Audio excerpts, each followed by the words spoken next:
Welcome back to the 21 Boom guided meditation series. This is Coach Zach Feeney, your guide for the evening. And so last week we engaged in a fairly structured analysis of the feeling of being inside one's head. I think we'll continue there for a few minutes. So as you get comfortable in your seat and keep your eyes open and just gaze into space. It doesn't matter what you're looking at. It could be your desk. Could be gazing out a window. You could be staring at the ground in front of your feet. Whatever you see, notice that what you actually see is a field of color, light, and shadow. And it's true to say that the objects you see are defined in their separateness by concepts. See if you can relax your sense of the discreteness of any of these objects. Just see an undifferentiated field of color and light, just as you would relax your sense that you can feel the shape of your hands as you attend more and more closely to the raw sensations of tingling and pressure and temperature.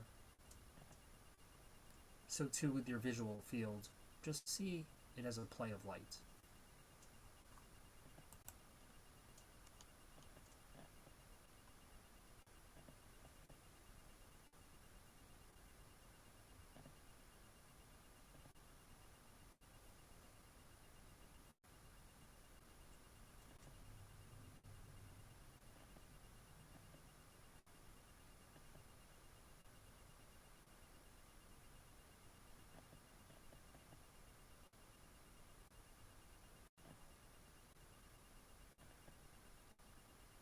And rather than move your eyes across that space, keep them steady and see it all at once. Let your vision go very wide. It's as though you're a mirror, simply reflecting this unified scene of color and light.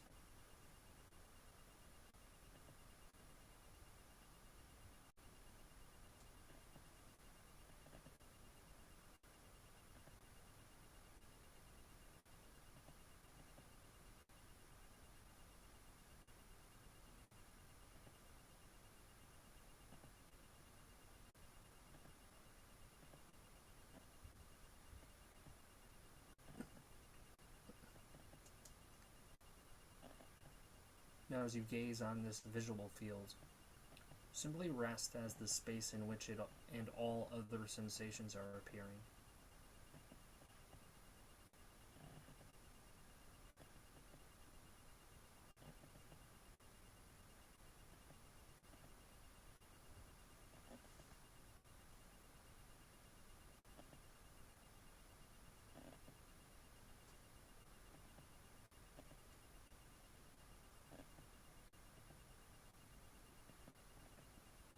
Notice that your head is not appearing in this space. It's like there's a unified sphere in which all perceptions are appearing. You might still feel that you have a head. You might feel the sensations of your face or your eyes. Those two are just appearing in the same context.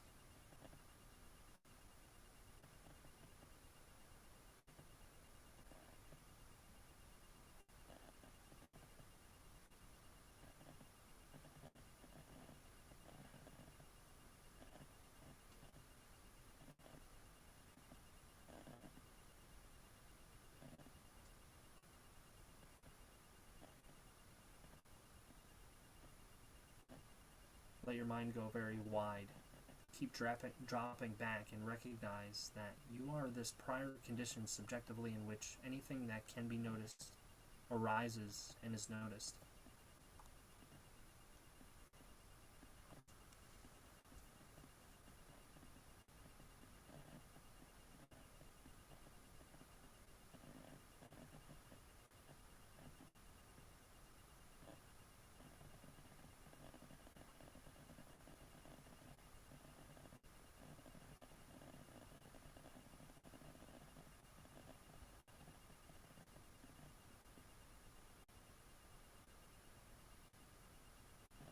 Take a moment to feel any tension in your body and see if you can deliberately relax. You might take a few deep breaths and just release any tension you might feel. And whatever can be released, just notice. Consciousness is the prior condition in which two is appearing.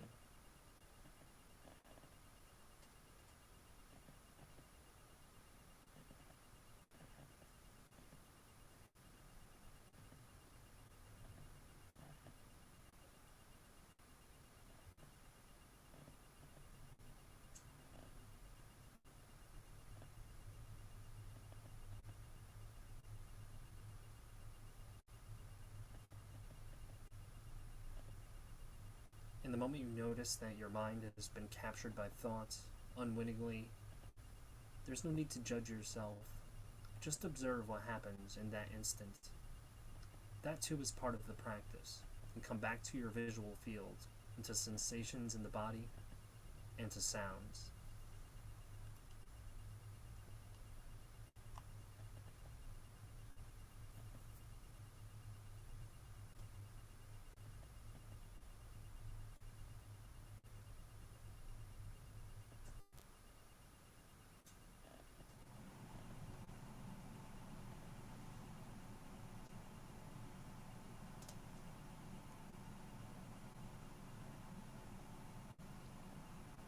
In the last minute of this session, close your eyes and pay very careful attention to the breath.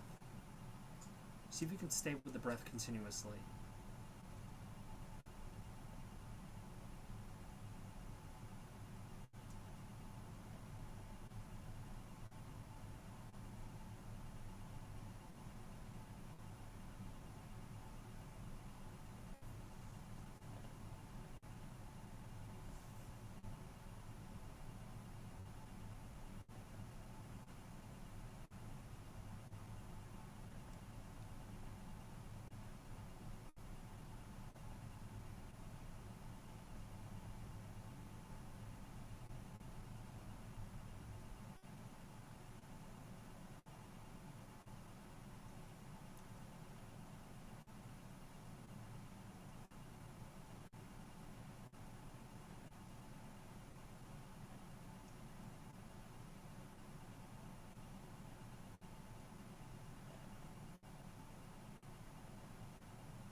Once again, thank you for taking the time to practice. I think you'll find as we continue in these days and weeks and months and years that doing this even for a few minutes a day can make a profound difference in all those other moments where it's true to say that it's just your mind and you're experiencing in each moment. It's not that the world doesn't exist, but your every encounter with the world, with other people, happens in and as this conscious mind. So getting clear about what this is like intrinsically and how we distort it, perturb it, each moment by reacting and judging, and at bottom, think incessantly without knowing it. That really is the great project and adventure of living an examined life. And to that end, I will see you here next week. First, before I let you go, for today, we'll talk about today. This will be my first of probably 2 parts on free will. Most people believe that they have something called freedom of will. And even if they can't explain how this freedom can fit in with the law of nature, they feel they have it. We know that everything arises based on prior causes, in particular, all of our conscious states, our thoughts, intentions, desires, and the actions and choices born of them arise on the basis of neurophysiological events in which we are not conscious of and did not bring into being. You didn't pick your parents, and you didn't pick your genes. You didn't pick the environment in which you're born, and yet the totality of these facts determine who you are in each moment and what you do in the next. And even if you think you must have an immaterial soul somehow animating the clockwork, you didn't pick your soul. And yet most people still feel that they are free to think and do more or less whatever they want in the present moment. They feel that if they could rewind the movie of their lives, they can bring the universe to the precise state it was in a moment ago. They could behave differently. If you rewound the movie of my life, it seems that I could finish the sentence some other way, but there's absolutely no reason to believe this is true. There's no physical reason, there's no non-physical reason, and as I hope to show you, there's no experiential reason either. And it's this subjective sense of free will that makes it seem like a great philosophical problem that resists explanation. Most believe that the challenge is to reconcile a subjective fact, that we experience free will with objective reality, with physical causes and events arising in the universe. But I want you to reconsider this. My claim is that we do not experience freedom of will, and that our subjective experience is completely compatible with the truth of determinism, or determinism plus randomness. And it should be clear that randomness doesn't give any more basis to free will than flipping a coin would. I hope to impress upon you that the illusion of free will is itself an illusion. There is no illusion of free will, and there are no subjective facts to reconcile this with the truths of physics and neurophysiology. Now, I should say at this point that some people don't like this idea at all. Some, in fact, feel psychologically disturbed by it. Many people that don't like being told that free will is a fiction often worry that the consequences of believing this would be negative. Obviously, this isn't an argument against the truth of the idea, but generally speaking, this claim isn't true either, as I've tried to spell out in other ways. Losing one's belief in free will can have very positive consequences. In particular, it removes any rational basis for hating other people. And I'll explain why this is so in part 2. But I want to warn you that some people find this consideration unwelcome in a deeper sense, in that they get psychologically destabilized by it. Now, I'm not a psychologist or a psychiatrist, and I have no clinical experience, so I can't give any diagnosis here, but I want to offer a blanket disclaimer that applies to all the material that I present here, and in particular to any consideration of free will.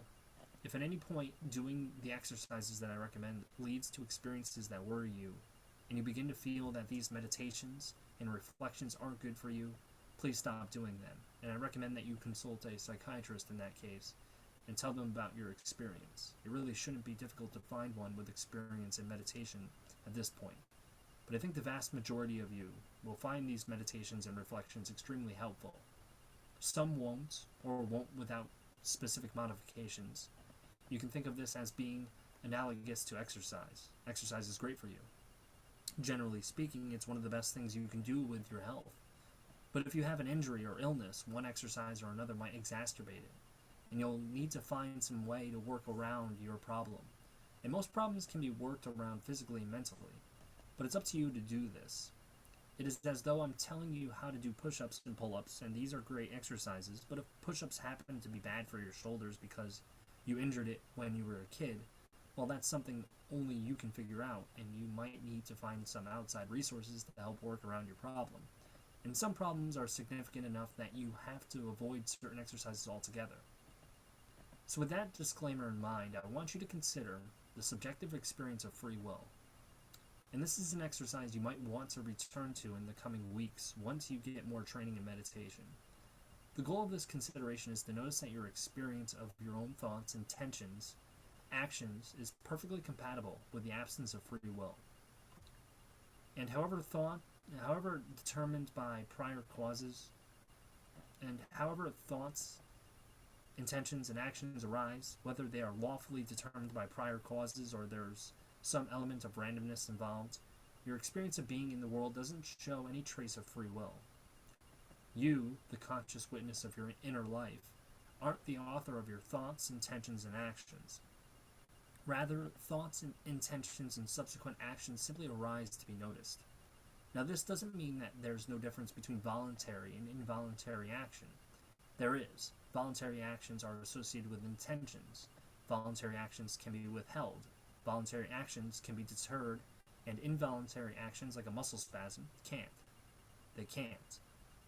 What someone does voluntarily, perhaps after hours or days of deliberation, says much more about him or her, and much more about what he or she is likely to do in the future than an involuntary action does. With or without free will, stepping on a person's toe on purpose is different from doing it by accident. It says much more about you as a person, and as I'll make clear later on, most of our ethical judgments remain unchanged when we give up the illusion of free will. But not everything remains unchanged, and in my experience, the changes are very beneficial. Let's consider how our thoughts arise, because they're the basis of our most complex and deliberate actions.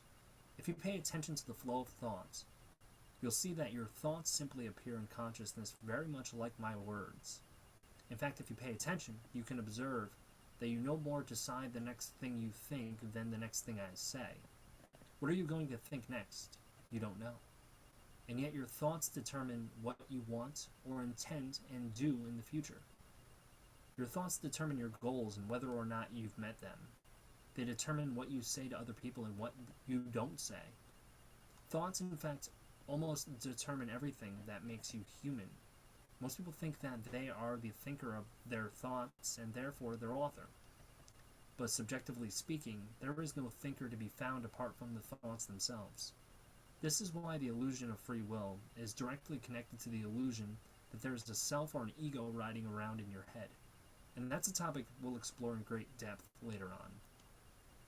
The feeling that there is a thinker in addition to the flow of thought is what it feels like to be thinking without knowing that you're thinking. It's a feeling of being identified with the train of thought that's passing through consciousness in this moment. But if you pay attention to how thoughts arise, you will see that they just appear in consciousness. You're not free to choose them before they appear. That would demand that you think them before you think them.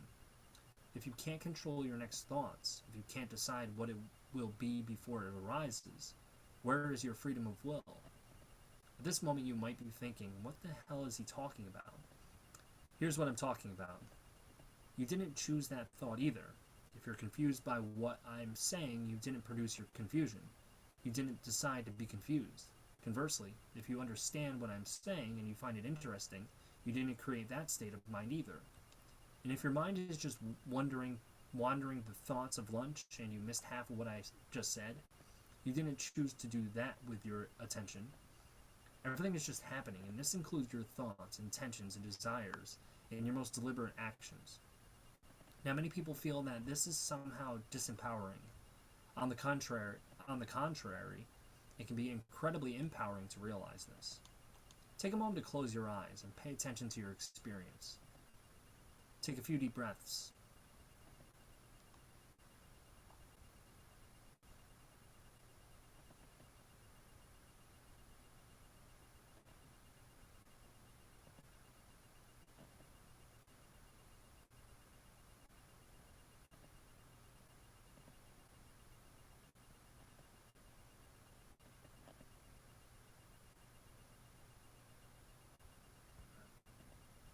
Now let's run a little experiment. Think of a film that you've seen. A good one, a bad one, it doesn't matter. You're free to choose any film that you want. Just pay attention to what the experience of choosing is like.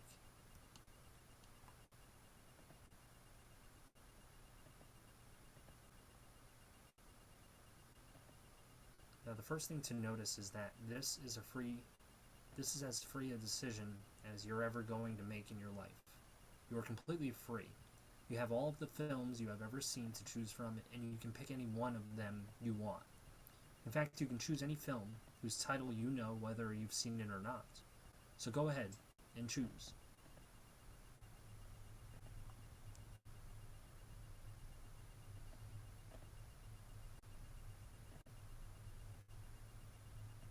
Now let's do this a few times so that you can really see what the process is like. Choose another film.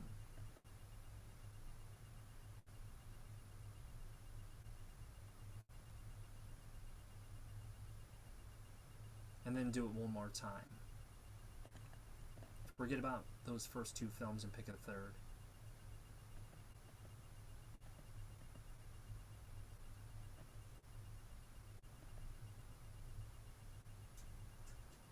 Did you see any evidence for free will? If it's not here, it's not anywhere, so we better be able to find it here. Let's look for it.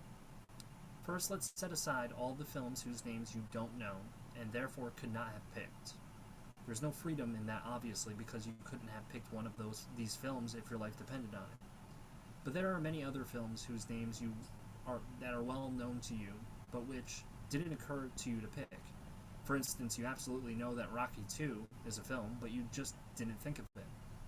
Think about this. Were you free to choose that which didn't occur to you to choose? As a matter of neurophysiology, your Rocky II circuits were not in play for reasons you could not possibly know and could not control. Based on the state of your brain, a moment ago, Rocky II was not an option. Where's the freedom in that? Try the exercise again. Think of a new film and pay attention to what the process is like.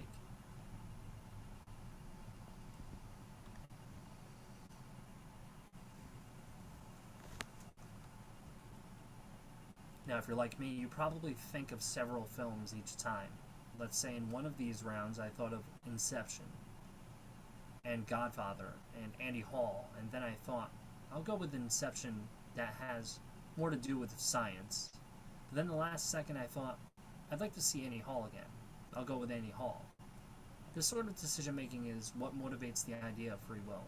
You go back and forth between two options and you settle on one without suffering any obvious coercion or restraints from the external world. It's just you and your thoughts. You appear to be doing everything, but when I look closely, I'm in no position to know why I chose Annie Hall instead of Inception. I might have an additional story to tell about it. I might think, well, I saw another Woody Allen last month, so his work was on my mind. Of course, we know from a vast source of psychological literature that these sorts of explanations are usually pure fiction. When people are experimentally manipulated in the lab, they seem to always have a story of why they did what they did, and it bears no relationship to what actually influenced them. Our judgments about the causes of our own behaviors are notoriously unreliable. But even if I'm right in this instance of why I picked one film over another, I'm in no position to know why I even remembered the Woody Allen film, or why it would had the effect that it did. Why didn't it have the opposite effect? Why didn't I think I just saw a Woody Allen film, so I'll go with Inception? The thing to notice is that as the conscious witness of your life, you are not making these decisions. All you can do is witness these decisions. You no more pick your film in subjective terms than you would have if I had picked it for you among the set of films whose names you know. I say pick a film, then there's this first moment before anything has occurred, and then the names of the films begin percolating on the margins of consciousness, and you have no control over which finally appear. I might as well have been whispering the names of films in your ears. If you pay attention to how thoughts arise and how decisions are made moment to moment, you'll see that there is no evidence for free will. Our experience of being in the world is in fact totally compatible with the truth of determinism, and as we will see, this has implications not only of our ethics and our views of other people, but for our sense of self. And cutting through the illusion that there's an unchanging self riding around in your head can be an extraordinary positive thing to do. It is arguably the deepest purpose of meditation.